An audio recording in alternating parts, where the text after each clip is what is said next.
Tonight on Inventing the Future, we're taking a close look at the collision between open society and surveillance. With guests Bruce Schneier and Julian Sanchez, stay tuned for what's next after What's Next.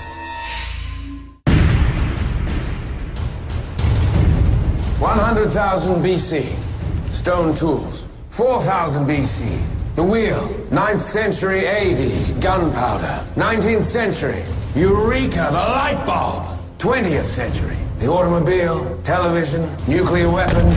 We choose to go to the moon in this decade and do the other thing.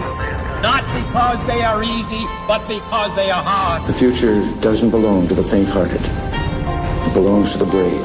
Everything around you that you call life was made up by people that were no smarter than you. And you can change it. You can influence it. You can build your own things that other people can use. People want their technology to have a sense of humanity. They want it to understand me, you specifically. We have 3 billion new minds coming online to work with us to solve the grand challenges. The rate at which the technology is getting faster is itself getting faster, to a point that we have the potential to create a world of abundance.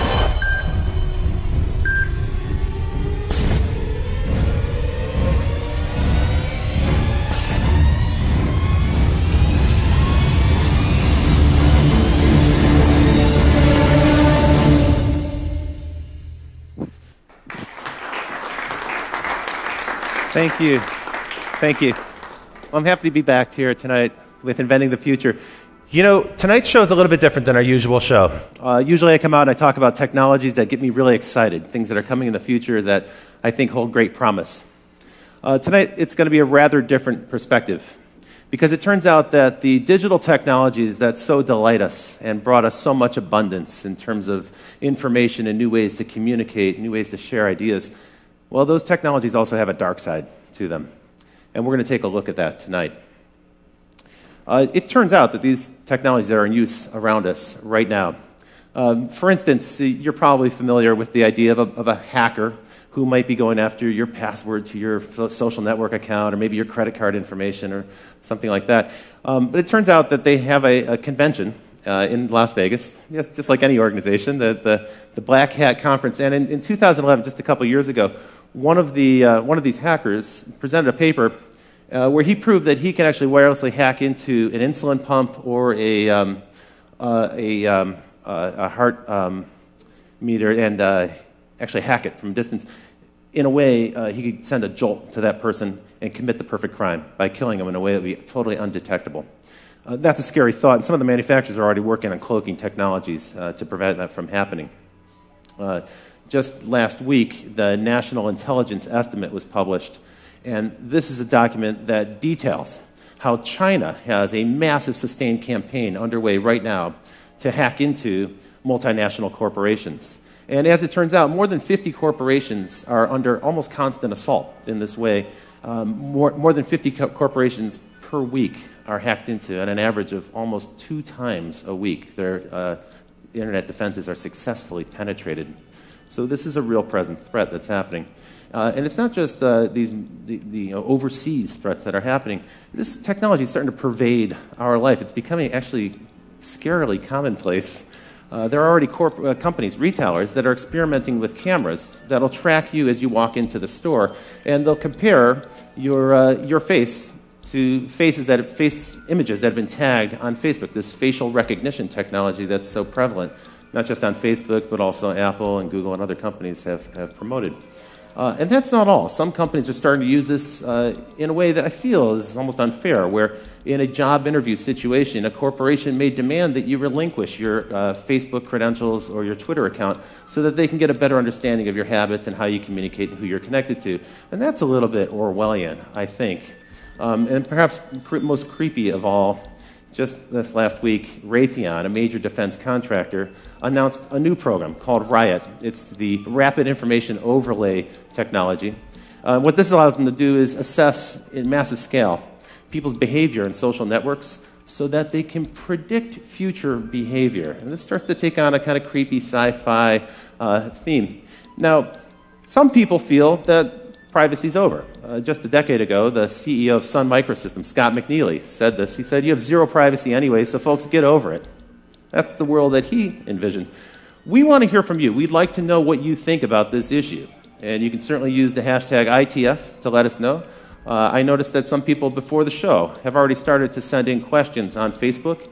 And on live stream, you can chat in and offer your questions and comments as well. After tonight's show, we're going to stick around a little while for some live Q&A with the audience about this. But first, what I want to do is introduce our experts. We have two fantastic guests for you tonight.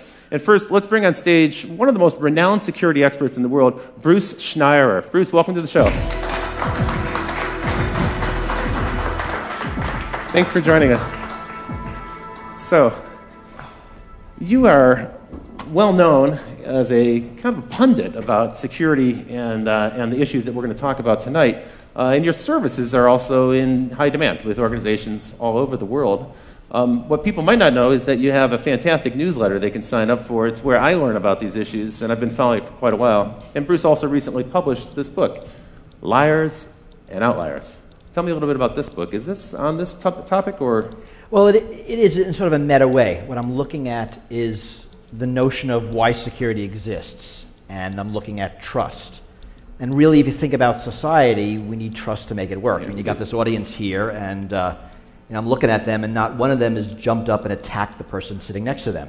Right? You laugh, but if that was an audience full of chimpanzees, we couldn't get away with it. Right? Humans are the only species that can sit there quietly. And society works because of this.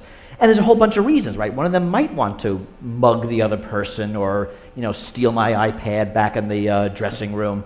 But they don't for a whole bunch of reasons. There's a lot of security there. And we have sort of a social construct that keeps us all looking out for each other. It's social, legal. There's a lot of things going on there. So the nature of society requires some measure of trust to function. But in some respect, this might be getting undermined. For instance, this topic of hackers. It keeps coming up. People are very familiar with it. But from what I've read, you think it's kind of an overblown idea. Sometimes it's overhyped. Well, we do tend to overhype the criminal threats. And, it's really what makes headlines, what sells newspapers. We like to hype the attacks from China, cyber terrorism, cyber war. Basic cyber crime, stealing money, I think, is underreported. Okay, a lot more happens. Some people doesn't said make the news. that accounts for almost 2/3 of all crime is now internet crime. I don't know if that number is accurate, but I've heard that. Yeah, it's really hard to count. It's hard to measure. That's right. There's certainly a lot of it. So we can't dismiss it. It's a real thing. But tonight we're going to cover a number of threats. I thought we'd start though with a funny idea here. So a hacker in Montana hacked into a local TV station, and he got into the emergency alert system there. And he sent out the message that the zombies are attacking right now. So sometimes it's malicious hacking, sometimes it's just for fun. It's like a prank, and we've seen many examples of that. One thing you might not know is the prevalence of this, how often this is happening. So for the audience, you might wonder what these four things have in question here in the picture, on the screen. The New York Times, Twitter, the Bush family, and the U.S. Federal Reserve. Well, the answer is that last week, these guys were all subject to massive hacking intrusions. And so it's a wide range of targets. And this is going on so frequently. We hear about it so frequently, we kind of get numb to it. And it's interesting. It's a different people in each case. We believe New York Times was Chinese. The Bush family was, I think, politically motivated. Federal Reserve was the anonymous group, so was some kind of political statement. Twitter, I don't know. Let's pretend it was a criminal. Right? You've got an array of different threats here. So the paranoia is justified a little bit when we hear about the hackers, but let's turn to another subject, which is these Chinese intrusions, because we heard so much, coming out of Davos, we heard so many companies grumble, complain, and in some ways they were a little bit ashamed to admit that they have this problem, kind of a growing problem, that they're being hacked constantly. And it seems to be true. I mean, everyone's pretty much hacked constantly all the time. There's a lot of hacking coming out of China, largely politically motivated. The attack against the New York Times, the attackers were looking for names of informants, right? A very political thing, presumably for government reprisal. We don't know if the attacks were done by the government, if they were done by independent people working within China with nationalistic So we use ideals. the word China. We don't know. It sounds like it's the government. There's no way to prove that allegation. Actually, there's no way to prove it's China. One of the problems we have is you don't know where attacks are coming from.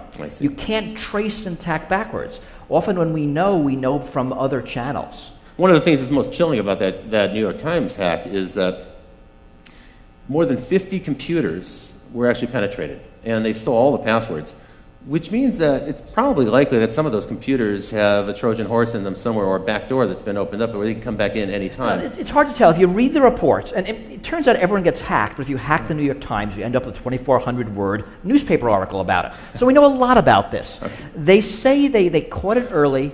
They let it go on for a couple of months to track exactly what was happening. They knew where all the back doors were, and they closed them. Were they perfect? We have no idea. They think they were, and they look like they did a good job. We don't know, but that certainly is a problem. The Wall Street Journal admitted they were hacked as well. And if the New York Times and Wall Street Journal, you know there are going to be others. Yeah, that's true. Some that might not have even realized it. And some companies couldn't really reveal that information. A newspaper can because that's news for them. Well, but it's also embarrassing. In a lot of cases, if you're a bank, if you're a big company, you admit this, your stock price might go down, you might lose customers. That's right. So customers worry, how safe is my data, how much can I rely on this partner? Now, some people characterize this as cyber warfare, and I've actually read where people say, we have a massive cyber war that's underway right now, and it's the US versus China, but other countries are involved as well. Iran, sometimes they mention Israel or France. How serious do you think this cyber war concept is? I think a cyber war is largely rhetoric. I mean, it's not war. We know what war looks like. Right. I mean, this is espionage. Yeah. It's not a military action that involves guns and bombs and people dying. The cyber war rhetoric, I actually think, is largely put in place in the U.S. by government and corporations that are profiting from it. Right? The U.S. Cyber Command announced last month that they're expanding from 900 people to about 5,000 people. Oh, so if we bang the drum of war, we can kind of stir up people and get support for a massive expansion. Because you think about it, we're really weird with war. We love to use the word war when there's no war. War on terror, war on crime, war on drugs. We love rhetorical wars. We hate using the word war when there's an actual war. We'll say anything else other than war. And this is confusing. So metaphorical war is accepted, it's politically acceptable. But what's going on here has kind of aspects of both. So the war on drugs is clearly not a war. Right. These cyber attacks, there's some kind of stuff going on that involves militaries. And it involves nations in some respect, and they're spooks, so in a way it is kind of a war, but it's a shadow war. My fear is that we're in the early years of a cyber war arms race. That there's a lot, and not just China, the U.S. too, NATO, other countries, we're pouring a lot of money into cyber attack, cyber defense. It's a huge growth industry. That's true. And if you think about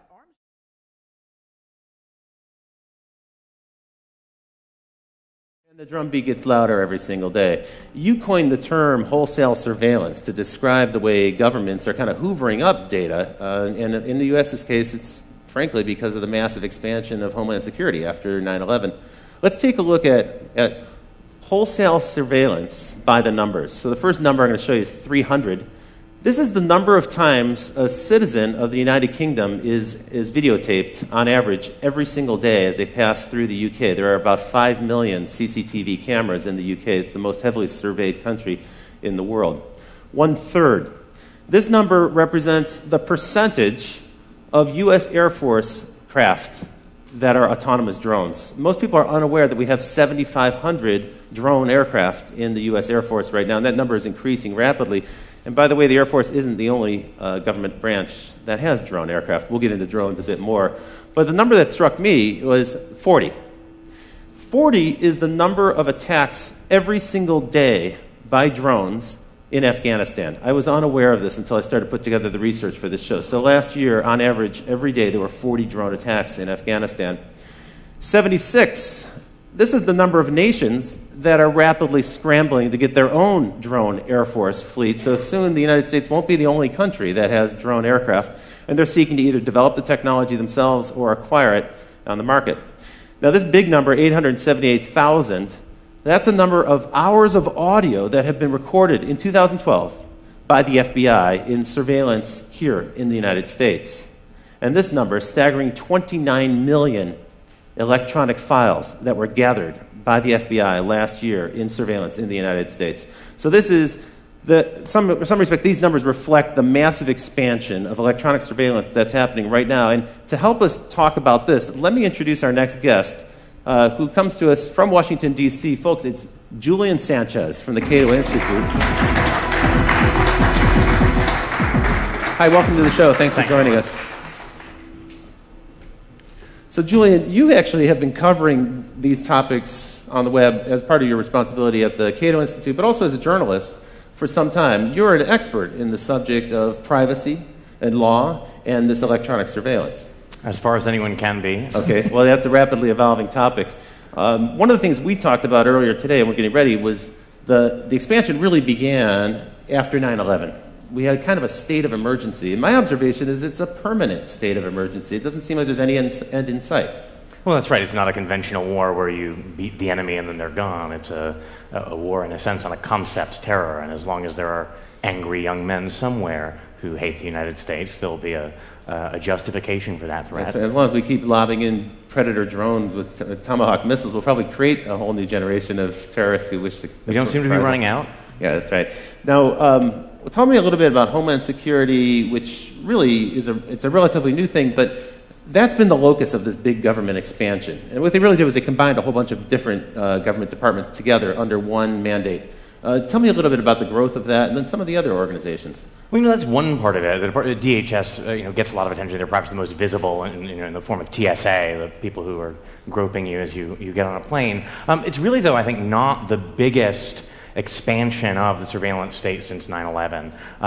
The problem is that a lot of this stuff happens below the surface. It's hard to get numbers, frankly, about a lot of the activity that's going on. Ron Wyden, senator from Oregon, has been trying to get data from the National Security Agency about how many Americans they've got in their database, and they essentially refuse to provide even an estimate. They say they can't even provide a ballpark guess as to how many Americans are sitting in their database, and that's a database that is enormous because they're actually required them to build a multi-yottabyte data center in Utah to store the products of the 1.7 billion communications they're intercepting every day. A yottabyte, by the way, is about a quadrillion gigabytes. They don't actually have a higher unit than that. Crazy. So one thing that's happening, we talked about this earlier, is that the price of storage has dropped so much that we can now do something that's totally unprecedented, which is store everything. Right. So in the past, if you were going to do surveillance or wiretapping, you had to be kind of selective about it because there wasn't a way to record it easily. But now they can, and they can also do analysis later, after the fact, to find out if there was any evidence of a crime or even a pattern that might suggest illegal behavior. Well, but this fundamentally changes how surveillance works. Yeah. Right? We're used to how we see it on television, follow that car, Yeah. right? That's surveillance. That's right. But now it's follow every car. And actually, it's follow every car all the time, and we can follow that car 6 months ago because we've saved the data. Right. So surveillance changes. And it's, in a lot of ways, it's not because of malice. Computers produce data. Right. I mean, whenever you use your credit card, your cell phone, your computer, data about what you're doing and where is produced. That's right. And as data storage drops to free, as data processing drops to free, it's easy to save it. Why not save it then? And so you have companies saving it, like a Facebook, a Google, they're saving it, governments are saving it, they're trading data. Right. Right, Google provides data to governments when asked under certain rules. Sometimes under subpoena, sometimes not. Sometimes not, and often we don't know. I mean, last month, a bunch of human rights individuals asked politely Microsoft to tell them who they're letting spy on Skype video calls. Right, so we're asking nicely. Did they get an answer? We did not yet. This is one of the concerns. It's there's a growing world of surveillance. We know that a lot of it's happening. We know a lot of money's being spent. We don't know where. We don't know what they're recording. And we often have no choice. I mean, I like to think, I don't like to think this, but it's sort of true that Google knows more about my interests than my wife does. Yeah. That's a little freaky. And they're able to predict better what you might do next because of the pattern. They can match your pattern against another cohort. And I've kind of never even met Google, let alone gone out of it. Here's a question from Twitter, and the question is, Minority Report, how long until we can predict when people will commit crimes? So how soon do you see that coming in the future? Well, I mean, what are we asking? How long before we can predict? Probably never. I mean, I don't think those are things we can predict. How long before we're going to start using the ability that we think we can predict? Well, we're doing it today. That's true. That's what the Raytheon Riot program That's is. what the no-fly list is. That's true. We predict that you are so dangerous that you're not allowed to fly for any reason, yet so innocent we can't arrest you. Kind of a weird mixed bag of people. So those things are coming, and I think they're going to become more and more. I think as technology gets more dangerous, as the things a bad guy can do increase, I mean, think about bioprinters, Think about homemade. I mean, all the things we're scared of. Homemade nuclear weapons. Some of the topics we've covered on the show. As those things get scarier, the desire to stop someone before the fact. I mean, the only normal crime prevention is after the fact. Right? I'm going to let you murder somebody, the crime's gonna happen, and I'm just going to arrest you after the fact. Right. That only works if I can live with the murder rate. Right. But that's not going to work if you're able to print a pathogen that drops a species. So there will be an incredible push for this before the fact. Preemptive strike. Right. Which is the Minority Report type of future. It's going to be lousy. It's not going to work. But people are going to want it. Arguably, that's what's going on in Yemen today, right? So we now, last week... Signature strikes. Exactly. NBC released this, this purloined document from the attorneys that basically gives Obama a permission slip to go ahead and assassinate American citizens off U.S. soil using a robot in the sky. Okay, so that occurred. What are they actually aiming for? They're not going for people who are in the process of conducting some sort of terrorist incident or building a bomb or something. They're targeting people who are at home. They're targeting people who are at a celebration, a wedding party or something. People who aren't actually doing anything necessarily criminal. It's the intent, the possibility, as you say, they're targeting them based on behavior and some measure of prediction. Well, so they're a moderately higher bar for American citizens. This is the strict standard, right? Is they have to be an imminent threat, and capture is infeasible, except imminent, it turns out, doesn't really mean imminent, because there doesn't have to be any kind of particular plot that they know is ongoing. So imminent means something other than imminent. And capture being infeasible means, I think basically it would be easier to kill them. Right, inconvenient, I think, rather than feasible. Now, if you had the bad taste to be born somewhere other than the United States, you don't even get that level of protection. Again, most of the drone strikes that are happening now are so-called signature strikes, meaning it's not there's a particular person who's targeted, but 5 20-year-old Arab males are congregated somewhere, and well, that's either a terrorist plot or a wedding, but better be safe than sorry. Take them out. Tell me a little bit about total information awareness, this program that Admiral Poindexter proposed more than a decade ago, but I thought it went away, but it seems maybe it's coming back. Right, I mean, the problem there was that they had terrible branding. They called it Total Information Awareness, which sounds creepy, and then they had a logo that was like an eye in a pyramid with beams coming down at the earth, so this sounded terrifying. Bill Sapphire wrote a column, freaking out about it. Everyone was duly alarmed. Congress nominally killed it, but it ended up getting essentially fragmented into a bunch of different programs that were farmed out to parts of DHS or DARPA. I think the NSA's Pinwheel database is in some sense an offshoot of that. Pinwheel is, again, on this model, a kind of vast database that allows kind of Googling for communications. They've shifted from that kind of targeted model, get a warrant, have an individual wiretap their conversations, much more toward a model that involves, some people have called it sitting on the wire, suck in everything, and then after the fact, figure out the search parameters you're interested, go through, pull stuff up. And that's concerning, I think, because, when J. Edgar Hoover ran the FBI and was abusing surveillance for political purposes, at least he had to target particular people. He's going to decide that Martin Luther King is going to be spied on, and then they're going to try and drive him to suicide. Now, this stuff is sitting in a database for 30 years.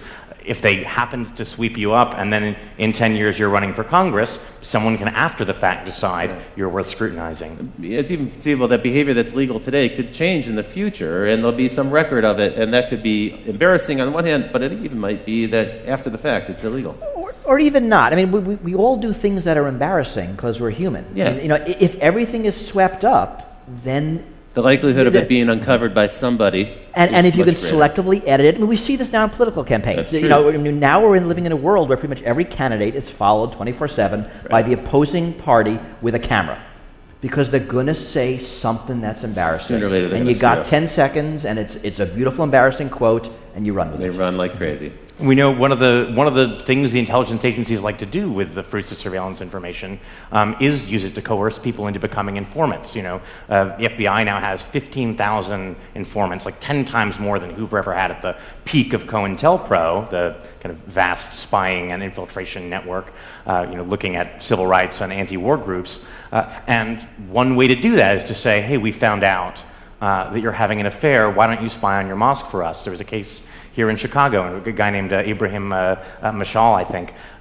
They said, look, we know that you had communications with a cleric in the Middle East. They were innocuous, but that's enough of a pretext to get someone put on the no-fly list. If your business requires you to travel, that's a huge obstacle. And they said, well, we can get you off the no-fly list if you're willing to cooperate, if you're willing to tell us what people are saying at your mosque. And he's actually currently now suing the Justice Department over this. So the information is gathered up in this kind of broad sweep, sometimes without a warrant. And in any case, warrants are targeted at an individual. Here we're taking information wholesale, as you put it, hoovering it up, and then it's analyzed later. And then if something embarrassing, awkward emerges, now they've got leverage on somebody. It might not even be illegal activity, as you point out, but it's leverage to coerce them into cooperating with the government and doing the government's bidding. And this is our government. Now, I'm assuming that this is happening all around the world, and probably in countries that don't have the same due process and constitutional rights and privileges that we have in this country. And I mean, it's certainly true, and we know that U.S. technology is being exported to totalitarian regimes for varied purposes. Government of Syria, government of Egypt, government of Iran.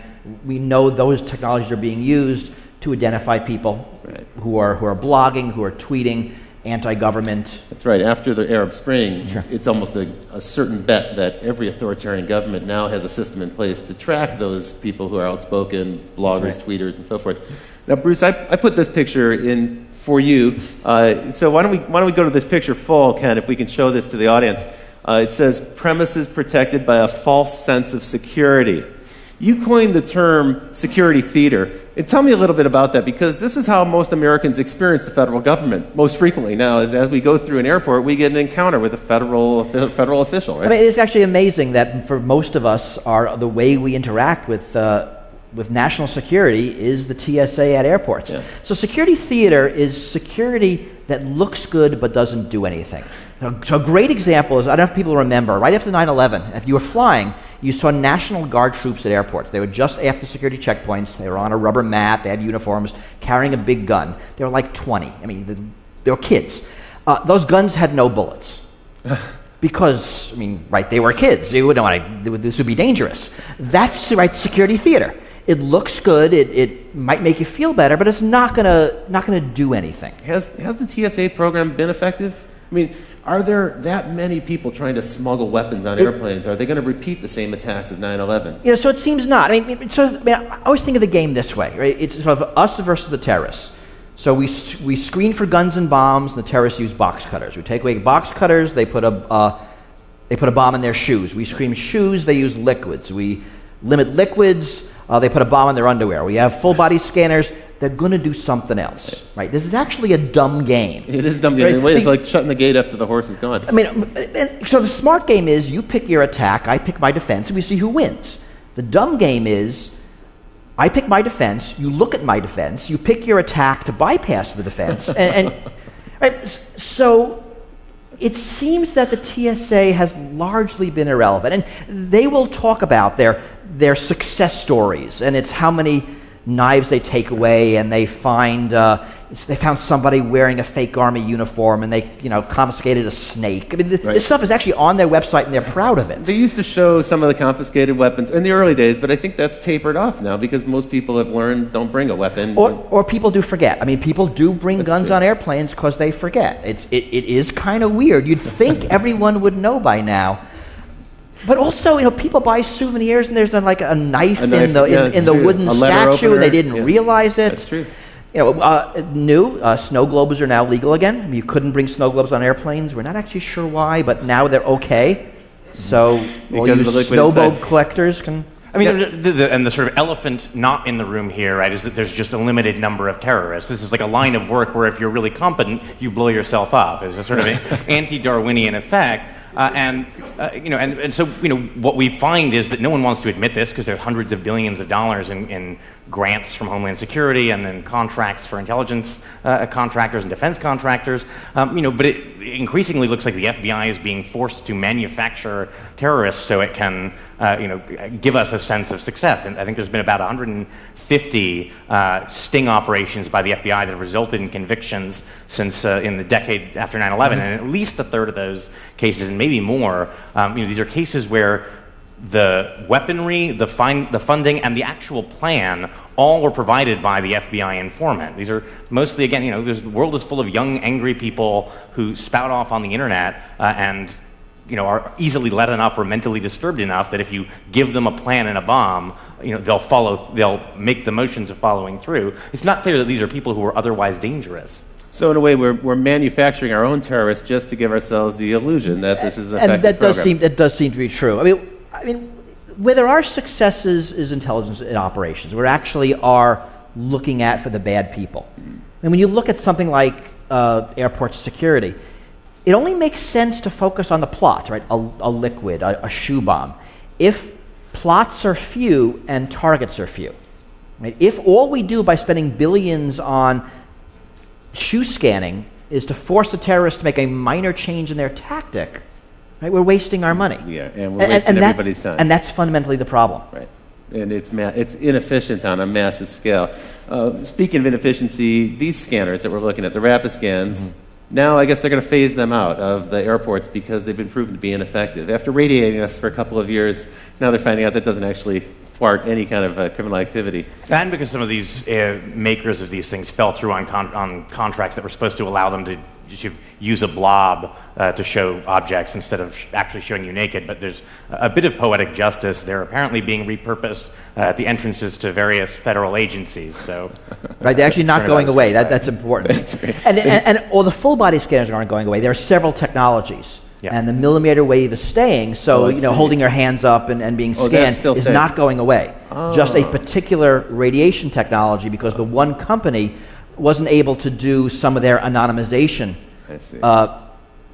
things on the visuals, what Julian said. And there was a case in Florida where some of those images did leak out, and that also undermined the claim that somehow this information would never get out in the web. And here we have the pictures right here, so you can see them.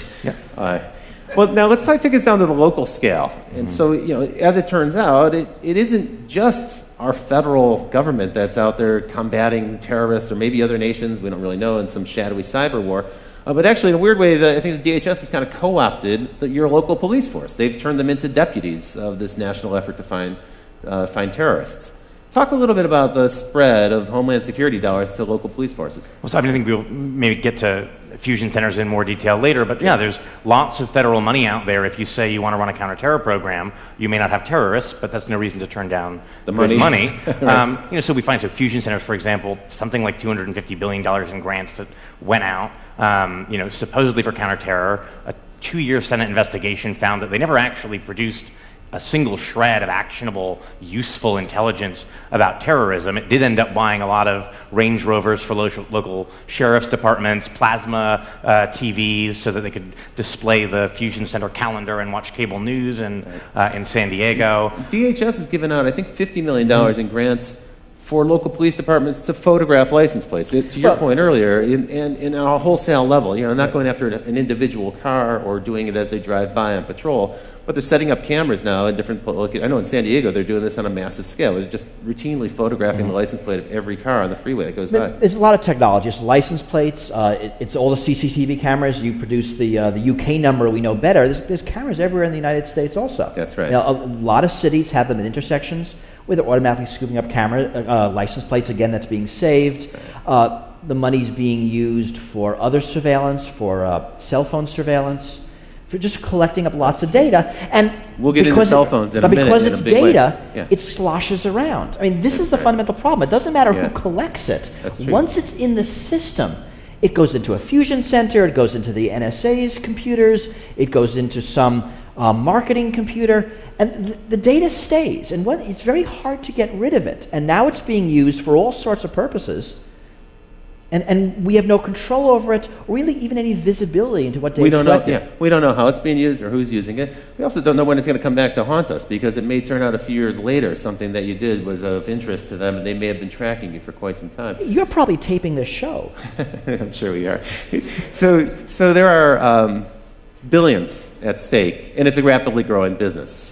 We know now that the surveillance business itself, just that segment of it, is now something like a $5 billion business outside of government to private corporations. I thought it might be nice to take a look at the snooper market, take a look at all the devices, some of the devices that are on sale. For instance, the Watchhound, which allows police forces to listen to cell phone conversations the same way you might if you were using, say, a radio band scanner. So you can actually tune in to the cell phone conversations. You probably didn't think that people could hear you when you're talking to your cell phone. In fact, that's widely available. These are widely in use. The Stingray. Stingray, this is an interesting device. It can be mounted in a police van, and driven around a neighborhood. And if they're trying to find a particular individual, even if that individual is not using his cell phone, what it does is the Stingray pretends to be a cell phone tower, and so it'll find that phone, connect with it, and then they can drive a few more blocks and eventually triangulate the location of that particular phone. So they can find you with your phone. In a weird way, your cell phone is like a little spy that's in your pocket, leaking out information about you. And then Cellbrite. This is one that troubles me the most. So for a routine traffic incident, moving vehicle violation, you can be pulled over by a policeman, and if you have your cell phone on your body, or if you're using it when they pull you over, then they have the right to take your cell phone, and they plug it into this thing, Cellbrite, and in just about 2 minutes it can download everything that's on your phone. Now think about that. That technology is actually accessing my whole life in my cell phone. You're with the Cato Institute. At this point, I need to disclose that the Cato Institute is known as a libertarian organization, a libertarian think tank. What's your take on this device, this Cellbrite? I mean, are you outraged by this? This is a little bit of an intrusion. Yeah. I think it's the question, of course, is whether this is actually something that happens routinely.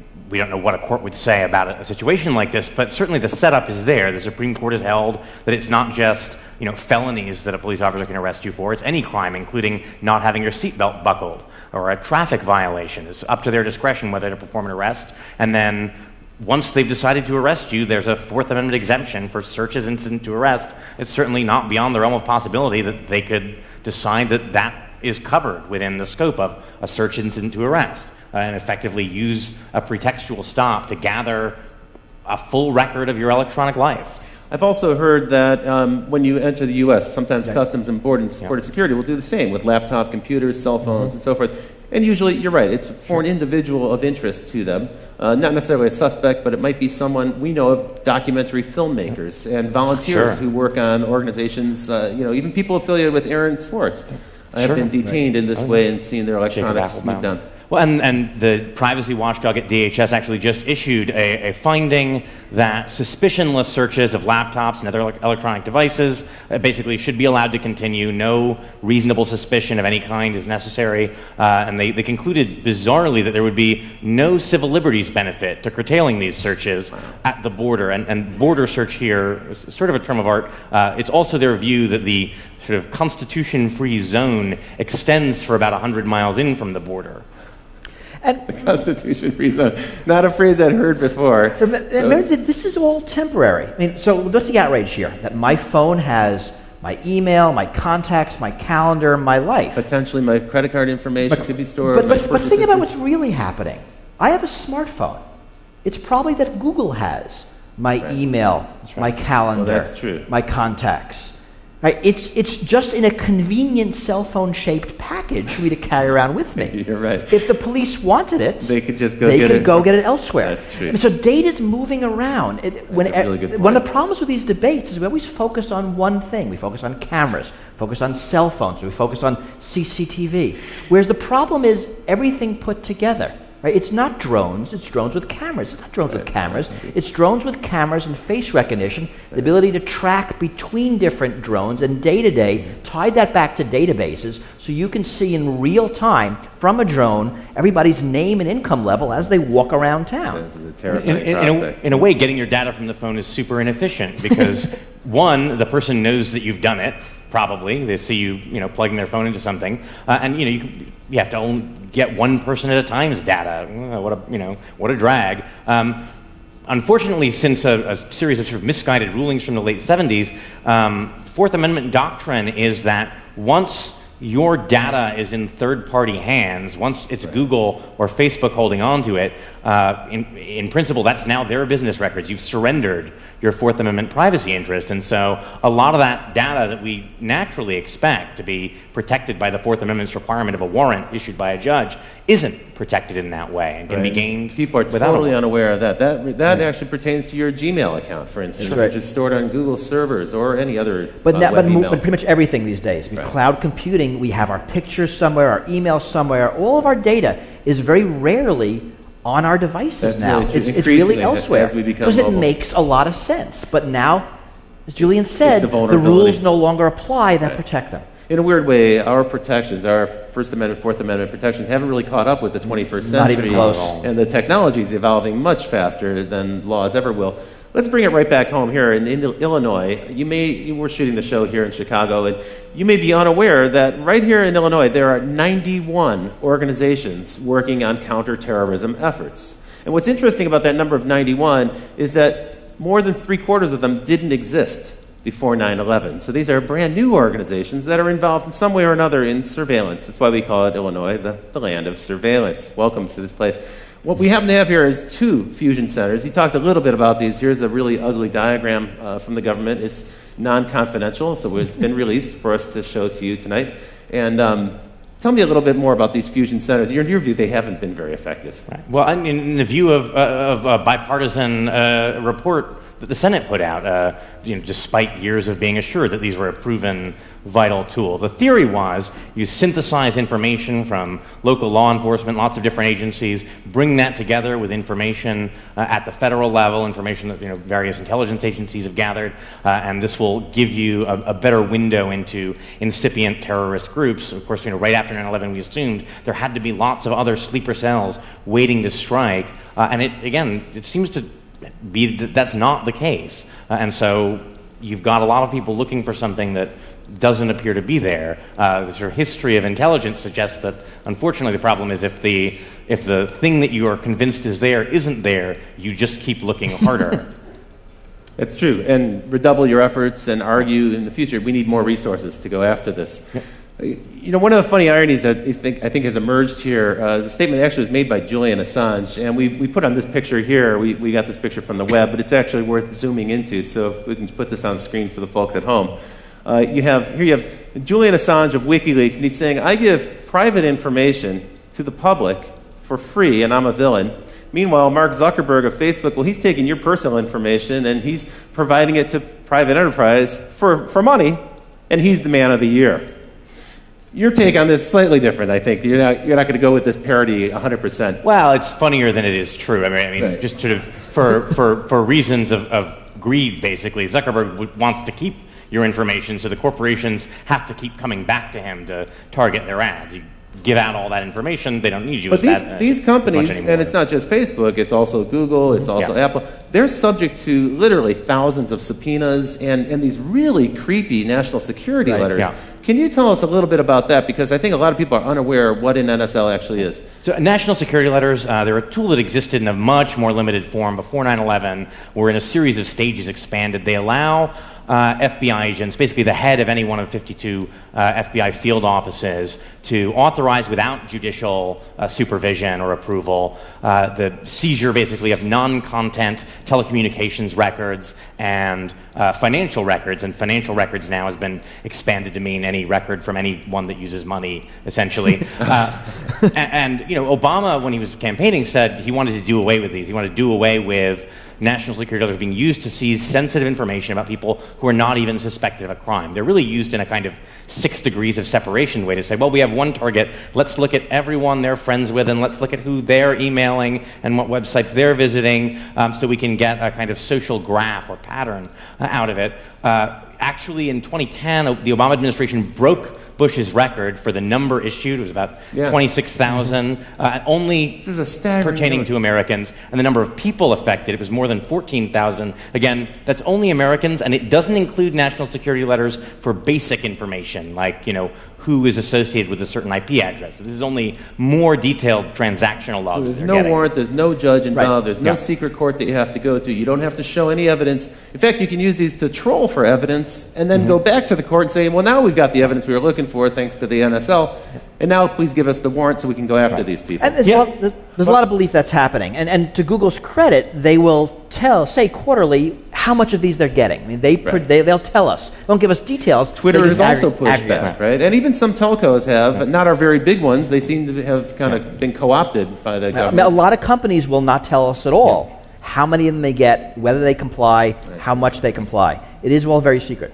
Google and Twitter are rare in sort of volunteering some of this information about how much they get. There's no aggregate reporting as there is with wiretaps that would give us a kind of overall picture of how much these different electronic surveillance tools are used. The telcos normally are not so forthcoming, but Congressman Ed Markey sort of requested the major cell phone carriers to give a tally of how many requests from different kinds of law enforcement agencies they got, added up to about 1.3 million a year. Wow. A lot of that is cell phone tracking. A lot of that is calling patterns. Also, just the compliance with that, think of the number of requests. I'm certain that the person receiving those requests at that volume would just automate the process and not even pay attention. Well, Sprint has done that. They created a back-end called L-Site because they said, we're getting so many requests, we just couldn't deal with them manually anymore. It's like the information smorgasbord. They allow them to just dial straight in. We've heard rumors about that, too, with some of the other social networking sites.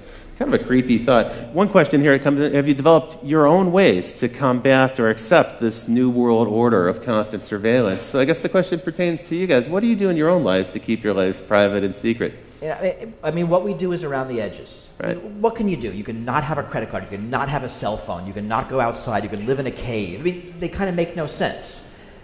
I don't have a Facebook account. That makes me kind of a freak. I keep all my email on my computer. That makes me a double freak. So I'm doing some things around the edges, but by and large, there's not a lot we can do. I mean, you have to accept it simply because you're being surveilled. What we learned from the General Petraeus scandal is that even the director of the CIA can't keep email secret. I mean, if he can't do it, I don't stand a chance. That is a very troubling case, isn't it? That Gmail hacking, it's a major intrusion. Not just the fact that it was kind of a comedy of errors with our two generals and they're flirting with this woman in Florida and so forth. That was funny and had a comic element to it.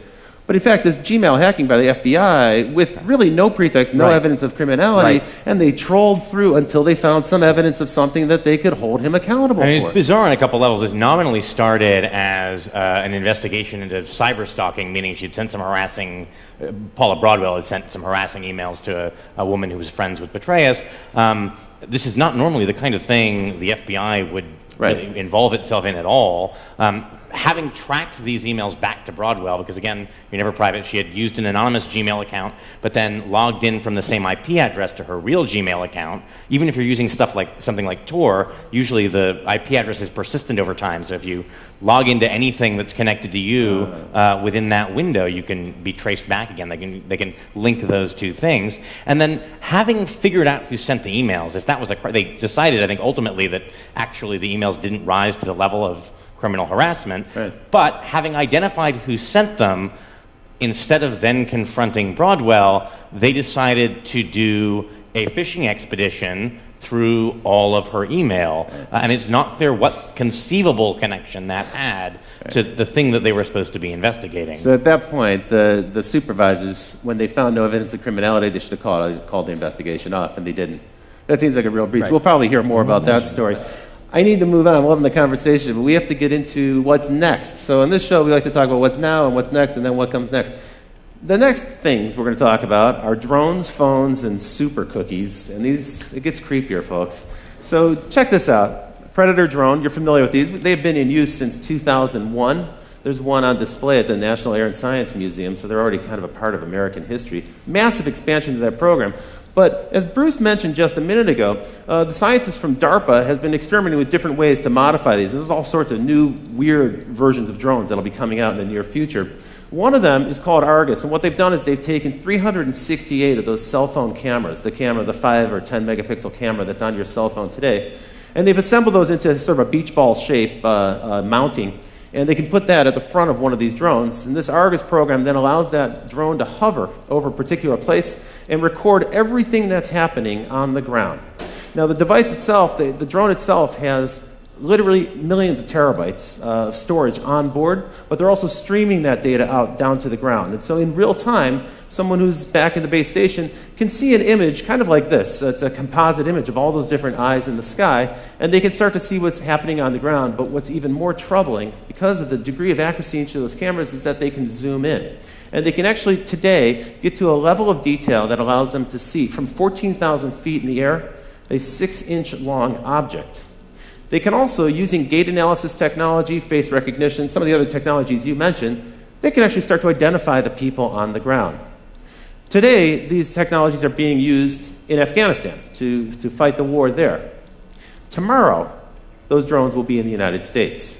It seems to me a near certainty. More than 358 different law enforcement groups and counterterrorism groups in the United States have asked the FAA for permission to start to fly their own autonomous drone units, and we can expect those to be mounted with similar surveillance technology. This is clearly coming. Now, when we chatted about this, you gave what was a really chilling prediction to me, which is that basically you're like, it's here. It's happening. Yeah, I mean coming seems like an overstatement.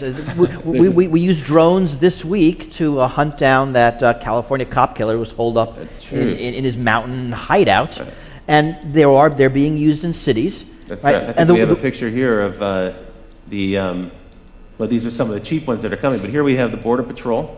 Right. And they have 10, they have a fleet of 10, and they've asked for 14 more. So you're right, it's already here. It's not really out in the future. I mean, what's coming is, what's coming next, right? They're going to get better at resolution, right? Be able to read documents, be able to better identify faces.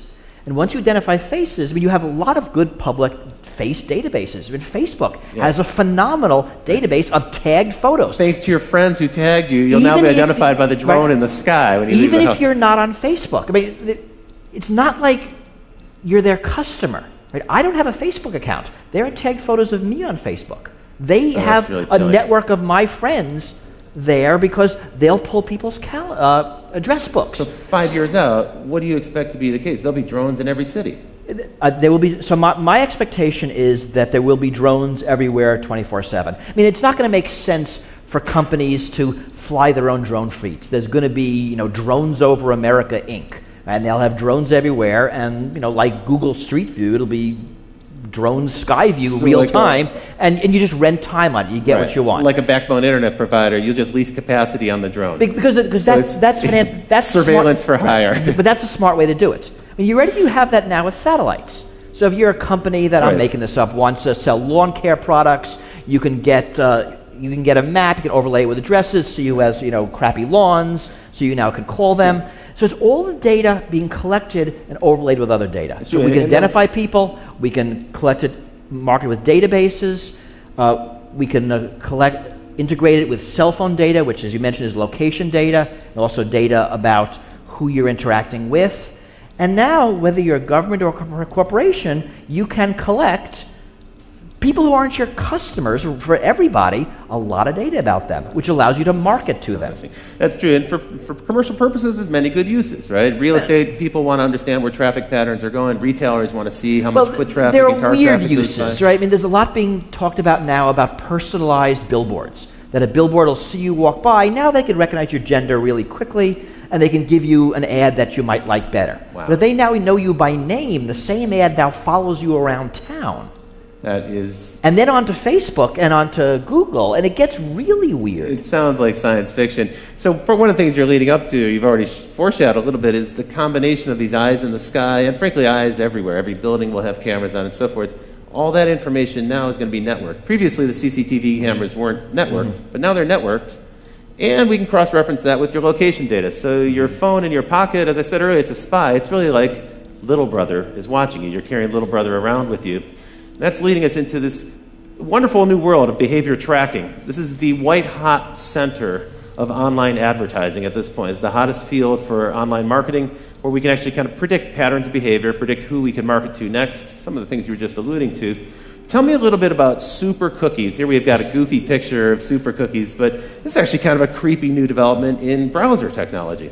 Well, so the idea is that people have started to catch on. Some of them, at least. Right, it's actually not that new. Right. Oh, it's true. You clear out your cookies so you can't be tracked online. Yeah, we're familiar with that. You clear but your it turns cache, out there's a lot of other ways you can do that. There are plugins like Flash that allow separately data to be stored that can be used for tracking purposes. And there's stuff like browser fingerprinting. Your browser sends a lot of information about how your system is configured, and it turns out that very often that's enough to uniquely identify you, the sort of precise combination of different search system history, settings. the websites that you visit, and so on. Even things like the fonts on your computer. I mean, computers tend to have fingerprints that uniquely identify them.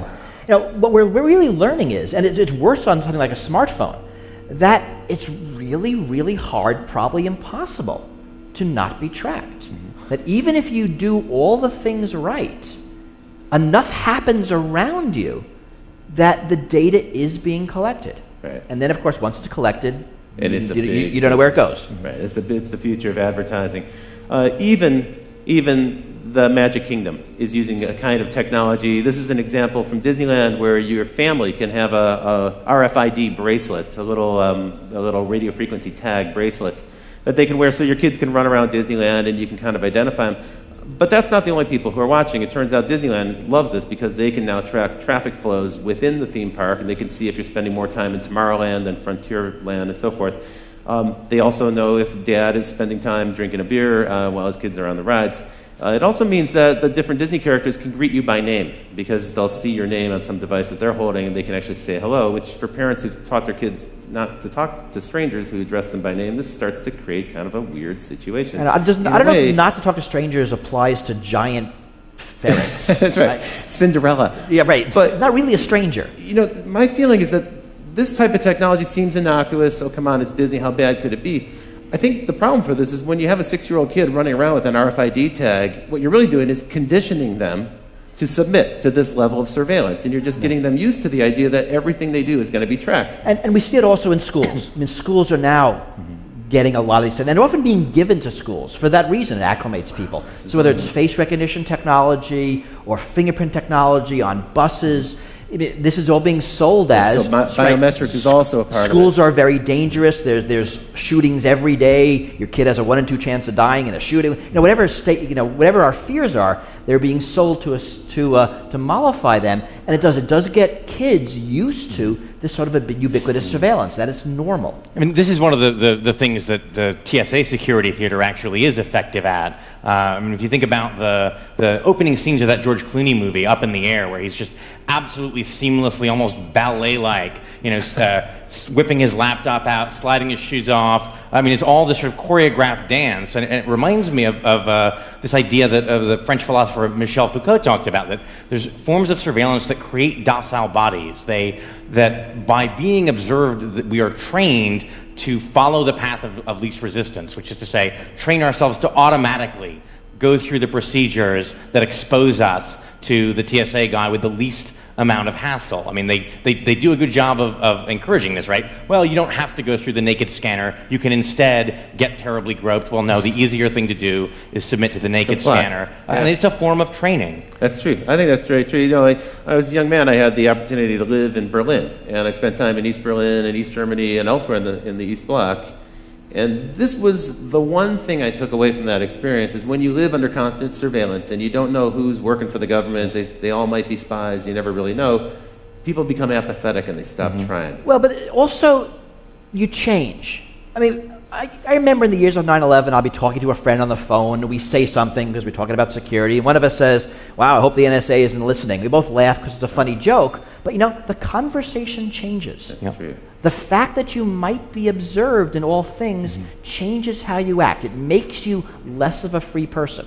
I mean, there's probably less crime in East Berlin, but you didn't want to live there. You sure didn't want to live there. One of the sadder things I remember reading in the New York Times reporting on the NYPD's sort of Muslim infiltration program was there was a student union at, I think, Columbia or another New York university where they had posted in the room where the Student Muslim Association met a sign saying, please do not discuss current controversial politics in this room, we don't want trouble. And that doesn't seem like a healthy environment for a free society. Right. Please keep your free thinking at home. Don't bring it here. And unfortunately, you don't know these things till they're gone. Freedoms are hard to value. You only value them when they're missing. When they're gone. That's really true. And more than a decade ago, Phil Zimmerman, the creator of Pretty Good Privacy, he said he likened personal privacy to the environment. He says there's going to be a time where it becomes kind of a privilege for a certain group of people who can afford to have access to it. Okay, so that's pretty scary and pretty depressing. I don't want to end on a dark note like that. I guess the question is, what can we do? What are some of the things we can do? Now, we had some encouraging news, perhaps. The mayor of Seattle recently decreed that there will be no drone surveillance in the city of Seattle. Perhaps that'll start to roll out on a local level. More cities might follow. Some people are starting to hack together their own way to avoid police surveillance. Here's a kind of homemade version of a license plate scanner avoider. And when it comes to face recognition and face tagging, there's an artist in the UK who created a series of makeups that you can purchase. And if you put these makeups on, they look a little funny, but what you can see in the picture here is it makes it difficult for a computer to recognize your face as a face because it actually distorts the image. For the computer, who knows, maybe in the future you'll see people walking around with that or some kind of tattoo. That artist is Adam Harvey. He's actually introduced a fashion line, which we have here, and we'll show a little bit later on. Marley's got a few of them over there. Here are a couple examples of these. It's a little fanciful, maybe a little hypothetical at this point, but these are garments designed to help you protect yourself from surveillance cameras, from thermal scanners, and from surveillance cameras. And you can see they might even have a chance of bringing the burqa back into style here in the Western world. One thing actually that they sent out I thought was probably had some use to it, which is this bag. It's a little case for your cell phone, and when your cell phone is inside of it, it doesn't emit any signal. No signal can get in. Nobody can track it. Well, of course, nobody can call you either. That's so true. It's you could just turn off your cell phone and save $100. Tell me a little bit about this act. So this is an act that was proposed by Rand Paul of Texas, right? This is the Preserving Freedom from Unwarranted Surveillance Act. It's a big title, but actually kind of a neat principle. Yeah, I mean, the only possible member of Congress who I could ever say might go a little further than I actually would is Rand Paul. The idea here was to require a warrant, a full-blown Fourth Amendment probable cause warrant, anytime law enforcement or intelligence wants records about you from a third party like Google or Facebook. Not just the contents of communications. Federal law sometimes allows those to be gotten without a search warrant, although courts are increasingly saying the Fourth Amendment requires it. He wanted to say all records, your IP logs, your basic subscriber information, everything would require a full-blown warrant.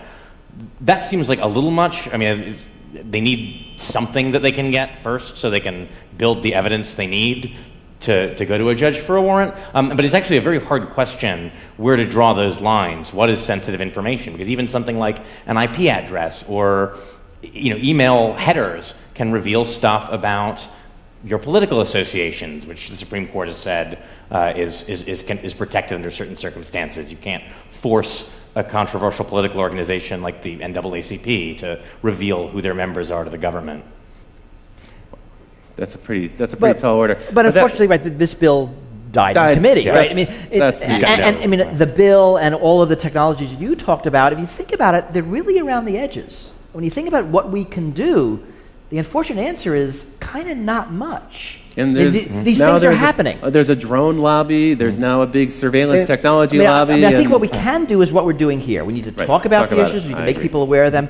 And we need to agitate. I mean, this is going to require real social and political change. We're not up for it now. The hope is that we will be eventually. I quite agree with you. Note that the Paul bill was one of several that got shot down as the FISA Amendments Act, which empowers the NSA, was reauthorized. A lot of this stuff was a lot milder. So a proposal that the NSA has to make an estimate of how many Americans are being swept into its database, shot down. A proposal that before, if they're doing foreign collection and they sweep up Americans and they want to search for a particular American, they need a search warrant for that, shot down. It's sort of troubling how little will there is. Who's doing the shooting down? Like, who are these senators? Everybody is. Everybody. It's not anybody in particular. Bipartisanism is alive in Washington. When it comes to stopping legislation. The problem is there isn't the political. I mean, if you think about who won, you're going to go against the police. You're going to go against national security. You're going to go against corporate lobby. There's not a lot of power arrayed against these things, and that's why this is hard. It's a giant issue. Well, it's time for me to start to bring the show to a wind down now. We will have an open Q&A afterwards. I hope you'll stick around for that. But now it's time for me to talk about what's next after what's next. And folks, it's simple. You face a difficult choice ahead. We have to decide what kind of society we want to live in this country. A society where we can expect a reasonable degree of privacy, or a society where transparency is forced upon us without any possibility of resisting it. That's a decision we're going to have to make. We do have the ability to hold our elected representatives accountable. We do have the ability to speak up and object when corporations impose some transparency or forced surveillance upon us that we don't wish to have. And we have the ability to speak up. So it is forums like these that give us the opportunity to have that kind of an exchange. Well, I want to thank you both. Bruce Schneier, thank you for joining me on the show tonight. Julian Sanchez of the Cato Institute, thank you. Be sure to check out Bruce's book, Liars and Outliers. I want to give a big shout out to the crew here at Live Lab. And Barry, thank you very much for making this show possible. It's been a pleasure doing the show with you. And a big shout out to our live band led by Paul Wertico. Strike it up, Paul. Let's hear it.